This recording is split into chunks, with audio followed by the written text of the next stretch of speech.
हर बच्चे को, आदमी को, सबको मार दिया। 12 साल से ऊपर के किसी को नहीं छोड़ा था अंग्रेजों। हाँ, इतना बुरा दमन चक्र चलाया था। फिर इन्होंने उसके बाद फिर क्या, ये टारगेट करने लगे इनको, प्रशासन जो है वो टारगेट करने लगा इनको।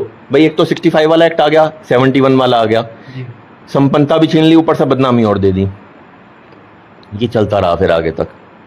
देश आया था 1947 में जी। 1947 के बाद भी वही फोर्सेस थी, वही सेनाएं, वो जो अंग्रेजों के साथ थी, वो वही लोग। तो हाँ, वो एक मतलब लोगों के ना एक जहन में बैठ गया, नैरेटिव बन गया। हाँ, एक नैरेटिव सेट हो गया, देखो सच्चाई, और वो अब तक भी है, लोग उस चीज को बोलते हैं। गुर्जर समाज को एक क्रिमिनल ट्राइब के तौर पर मतलब लोग, हाँ, आप देखते हो, अब भी लोग उल्टा सीधा बोल देते हैं, वो कर देते हैं। इसके बारे में मैं आपको बीच में अभी ध्यान आ गया मुझे, इसके बारे में तब से, और मतलब जब 47 के बाद फिर क्या होता है, एक घटना और बताता हूं मैं आपको, जो आजकल लड़कों ने डाल रखी है हमारे पेज पे, ये इसकी मठगुर्जा एक गांव पड़ता है हमारे गोती बैसलो का गांव है, जहाँ से ये कर्नल बैसला गांव तो मुंडिया है, जहाँ से ये कर्नल बैसला जो थे गुजर आंदोलन जिन्होंने शुरू किया, उसके पास में मठगुर्जा गांव है। मैं 6-7 साल पहले गया था अपने इन लॉज के साथ, नसूरा गांव पड़ता है, वहाँ पंडित जी थे, उनके पास गए थे, वो हमारे मेरे इन लॉज के वो कुल पुरोहित हैं वो, तो उनके पास गए थे, मैं उनके साथ चला गया, मैं अभी हो आता हूँ उधर, देख आता हूँ। तो उन्होंने जब मुझसे पूछा, बोले भाई क्या गोती हो, मैं जी बैसले, बोले आपके तो इतने गाँव है यहाँ पे। फिर वो उन्होंने मुझे एक घटना बताई मठगुर्जा कांड की, पंडित जी ने। बोले भाई क्या हुआ था, 13 मार्च की बात है, 13 मार्च, ये 13 मार्च 1949 की बात है। एक उससे पहले किसी लेडी की डेथ हो गई थी जी। उसका वो ब्रह्मभोज करने वाले थे, उसका जी। वो ब्रह्मभोज नहीं करने दिया, जो वहाँ का लोकल जो रूलर था उसने अपनी फोर्स भेज दी, और उन्होंने बोला भाई हमने 12 गांव बैसलों के, 12 बिडर मासों के और 12 खटानों के और बाकी जितने भी हमारी मतलब जो भी हमारे गांव हैं बिरादरी के और अन्य उसके भी समाज के, सब हमने नौत रखे हैं ब्रह्मभोज के लिए। तो उसमें उन्होंने कढ़ाई वढ़ाई में लात मार दी, जो पतीले वतीलों में वो कर दिया। उसके बाद आप ये लगा लो कि ऐसा बड़ा वो हुआ कि उन्होंने पूरी पुलिस फोर्स ही काट गिरी उन्होंने।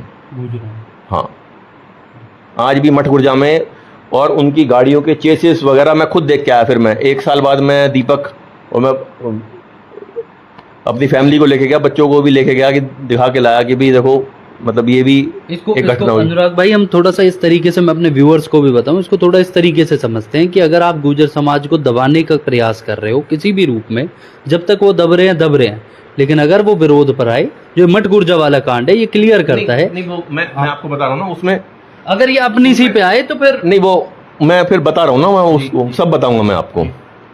अपनी सी पे तो 1857 में भी आए थे, क्या हुआ उसके बाद परिणाम देख लो आप।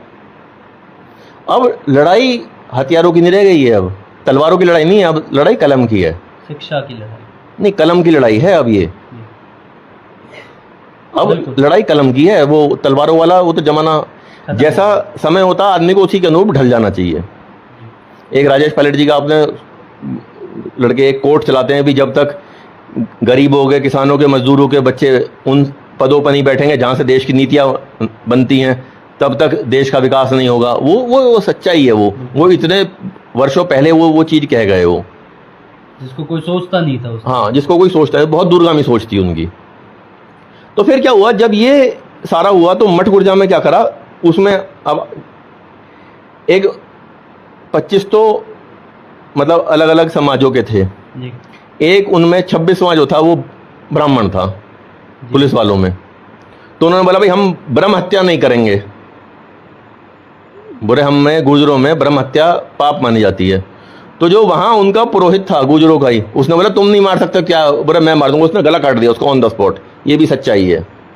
बोले तुम नहीं मार सकते, बोले मैं तुम्हारा पुरोहित हूँ, आज तुम पे आफत है, और बोले इसके चक्कर में ये भी हकीकत आप जाके देखना हूँ। और वहाँ गाड़ियों के चेसिस और गाड़ियों के बाकी पार्ट्स वगैरह आज भी जो जला दिए वहाँ पे, और उसके बाद जो दमन हुआ वहाँ पे लोगों का, बहुत भयंकर, मतलब लोग वहाँ से छोड़ छोड़ के चले गए। और जो उसके बाद, क्योंकि देखो आप प्रशासन से टक्कर लोगे तो प्रशासन आपको, तभी तो मैं शुरू से ही आप देख लो, जिस दिन मैं पहले दिन गया और फिर जिस दिन दूसरे दिन गया, मैं एक ही अपील करी, मैंने भाई अनंतपुर गांव में जब मैं गया, मैंने भाई कोई उपद्रव मत मचाना, क्योंकि 10 उदाहरण है मेरे पास जब समाज ने ऐसा करा और उसका परिणाम आगे 10 पीढ़ी को भुगतना पड़ा। अब कुछ जाके उस गांव के बच्चे कुछ राजस्थान पुलिस में, कुछ दिल्ली पुलिस में लगे हैं वो। लेकिन आपकी बात कहीं ना कहीं अनंतपुर गांव के लोगों ने मानी भी। पहले दिन जो आपने कहा, उन्होंने कोई उपद्रव ना मचा के, वो महापंचायत भी जो हुई उसमें भी उन्होंने एक बड़े आदर भाव के साथ लोगों को मैनेज करने का काम किया। नहीं, वो खुद ही अपनी टीमें बनाई उन्होंने। नहीं, उनका वो उस चीज़ के लिए मैं बार बार हाथ जोड़ करके मैं उनका धन्यवाद करता हूँ, उन्होंने बात को माना।